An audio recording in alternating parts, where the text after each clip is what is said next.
Welcome to Hope for Today, a weekly Bible teaching program that will bring you hope for every day.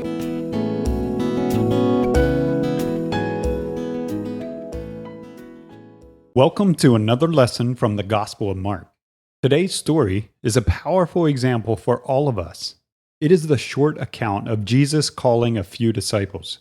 Jesus invites them to follow him, so they immediately drop what they are doing and go with him.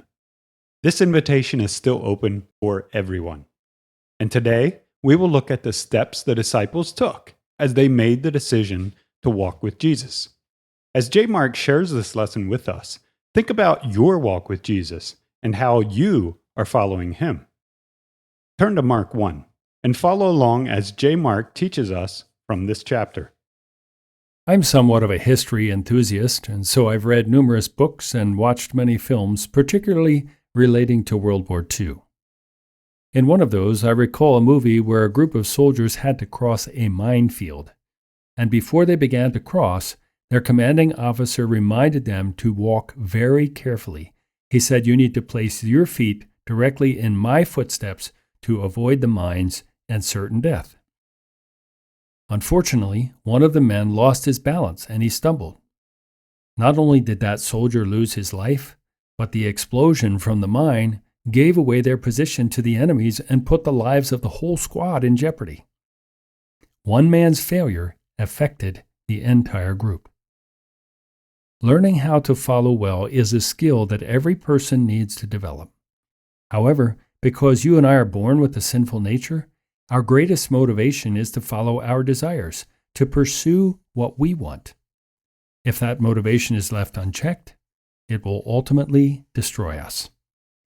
As we continue our study, we come to the account of Jesus calling the first disciples. Mark's record is brief, and yet it provides a clear picture for us of what following Jesus involves. So my title is also short and simple, Following Jesus. And the text for our consideration this time is Mark chapter 1 and verses 16 to 20. Here is the Word of God.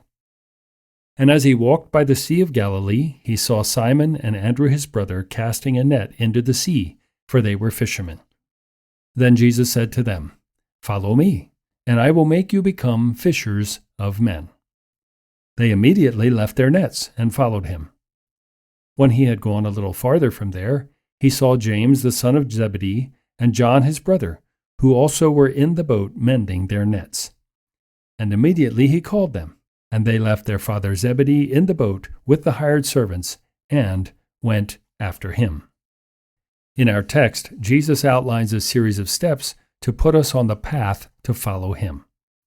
Those steps are the call, the commission, and the commitment. The first step on the path to following Jesus is the call. After Jesus had overcome all of Satan's temptations in the wilderness of Judea, he made his way back to Galilee. And so, as our text opens, Jesus is walking along the shore of the Sea of Galilee. We know enough about Jesus to realize that this wasn't a random walk. Jesus said in John 5:30, "I can of myself do nothing. As I hear, I judge, and my judgment is righteous, because I do not seek my own will, but the will of the Father who sent me." And so even something as simple as a walk for Jesus had a purpose. It was a divine appointment. As he walks along the Sea of Galilee, he observes Simon and Andrew, brothers, casting a net into the sea. And that's all the information Mark gives us in this introduction. As these men are working, Jesus says to them, "Come, follow me." Now think about the word come. It can be a word of invitation, or it can be a word of command. It depends how you say it. But Jesus was inviting them into his life, into his experience. He was saying, "Follow me and see where I'm going." And they accepted his offer. Now, you and I are not Jewish. We're not fishermen. We don't live in Galilee, and we live in a very different era of time. But the first step along the path to following Jesus is the same for us today. It is the invitation, "Come, follow me." And I want you to notice that Jesus is the one who initiates the call to follow. No one becomes a disciple of Jesus on their own initiative. Jesus said in John 6:44, "No one can come to me except the Father who sent me draws him, and I will raise him up at the last day." The invitation originates with God and Jesus. All you and I can do is respond with either a yes or a no. In this way, we're no different than these 4 men in our text. And like these men, you and I have our daily work too. Like them, we've been invited to follow Jesus. If you haven't heard Jesus' invitation, it's still valid today. Like them, we must decide how we'll respond to that call. And like them, we don't know where this call may lead us. We must also, like them, consider the cost. And ultimately then, we too can become fishers of men. Have you responded to Jesus' call to discipleship? In the setting of our text, these men revered Jesus as a rabbi, a teacher. In that time, the students became followers, and the teacher didn't just impart facts, he taught them by his example. So Jesus' invitation, his call, if you will, for these men to follow him was a call to pattern their lives after his. That call is still the same after all these years. Have you heard his call? If so, what has been your response? The next step on the path to following Jesus is the commission. Now, a commission is a charge or a grant of authority. So Jesus said, "If you follow me, I will make you become fishers of men." They were already seasoned fishermen who knew their business. We know this because later, when Jesus gave them specific instructions on how to fish, the only reason they did it was because it was Jesus that was telling them what to do. Do you ever wonder what might have gone through their minds when Jesus spoke to them these words, "I will make you to become fishers of men"? They knew a lot about catching fish. First, you need to know the habits of fish, you need to know how they respond to changing water conditions, and you need to know where they're likely going to be at any given time. In the Sea of Galilee, the fishing was mostly done at night. And then you need the right equipment. You need a boat and nets and so on. But as any fisherman can clearly tell you, you can have all those things and work all night and still catch nothing. Now it's interesting that this commission to catch men appears near the very beginning of Jesus' ministry. And he echoes the same commission in a different form just before he ascended to the Father after his resurrection. There he said, "Go and make disciples of all peoples." So fishing for men, or making disciples, was the primary reason for Jesus' ministry. You know, some people believe that evangelism is the main work of the church. I respectfully disagree. The goal of the Great Commission and the goal of the church are the same: to make disciples, not just converts. Most people who make an initial commitment to Christ never become disciples. That's because as humans we tend to shy away from difficult things, from suffering, from self-denial.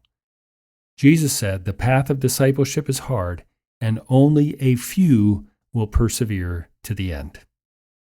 On this path of following Jesus, we've looked at the first 2 steps, the call and the commission. And the last step on the path to following Jesus is the commitment. So the call or the invitation has been given, and the commission has been spelled out. This is what will happen if you accept the call. Simon Peter, Andrew, James, and John now face the decision.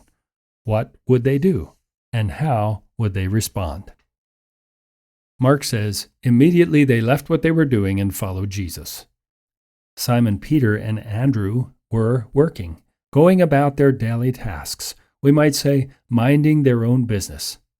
When they followed Jesus, they were leaving behind the security of their occupation and the familiarity of those daily routines. They were setting out on a journey with Jesus that had an unknown destination. In the case of James and John, they were working with their father and the hired men mending their nets. These 2 were leaving behind the same things as Peter and Andrew. But Mark made an additional point of commitment. They were leaving behind relationships with family and business associates in order to follow, at this point, a largely unknown rabbi. If any of these men were the oldest sons in their families, they had responsibilities to their parents and their siblings that were spelled out in the law of Moses. So this step they were taking went against the cultural norms and their religious practice. Jesus later on taught them that following him was of utmost importance. Following him would cost them family relationships, financial security, and even religious acceptance. But these men followed Jesus. And because we have the whole record of the Gospels, we know how their initial commitment was tested.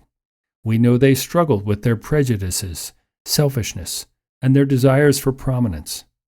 They went from riding the crest of waves of popularity to the depths of rejection and hiding in fear. But through all the ups and downs, they stuck with Jesus. All of them, that is, except Judas. And Jesus remained committed to them. You know, I am so grateful that Jesus is the same today. We're no different than these men that we've met in our text today, nor the others who would join them later. We struggle with our prejudices, our selfishness, and our desires for prominence. We feel like our decision to follow Jesus should give us certain privileges, or maybe exempt us from the inevitable hardships. But hopefully, through all the ups and downs, we remain faithful to Jesus. We are assured that Jesus remains committed and faithful to us. So, where are you on this path to following Jesus? Have you heard his invitation to follow? If not, I am offering it to you right now. For God so loved the world that he gave his only begotten Son, that whoever believes in him should not perish, but have everlasting life. To believe is to follow. It is to make the same choices Jesus would make. Perhaps you've already accepted the call, and you understand the commission. But maybe life has turned out differently than you expected, and you're somewhat disillusioned with it all. It turned out to be more complicated than you expected to keep on following. And then what about your commitment? Maybe you've picked up some of the things that you initially left behind to follow Jesus. Things like the cares of this world, the deceitfulness of riches, or unscriptural relationships. You can lay those things down again and follow him with a renewed zeal. This has been my experience. You don't need to be perfect. You just need to be committed. To these men, Jesus was an unknown rabbi, but there was something about him that commanded their attention and their response. You and I have a much fuller revelation of Jesus than they did, so we are more responsible. How are you following Jesus? Thanks, J. Mark, for challenging us in our walk with Jesus. Thanks for sharing these 3 clear steps needed to follow him. We encourage you to take the next step with him. Where you are, trust him and take the next step. You won't be disappointed. If you want to contact us for any reason, or if you have any questions about today's lesson, please let us know. Here are a few ways you can reach us. The best way is by email. Our email address is hope@heraldsofhope.org, and our website is heraldsofhope.org. On our page, click on the Contact Us, which is on the top right. From there, you can message us directly. We look forward to hearing from you soon. It was good to be with you today. Thanks again for being there. We wish you the best as you walk with Jesus and follow him daily. With this lesson, my mind went to Psalm 23. We really do have a wonderful shepherd, and he is trustworthy. Have a great day following the Good Shepherd.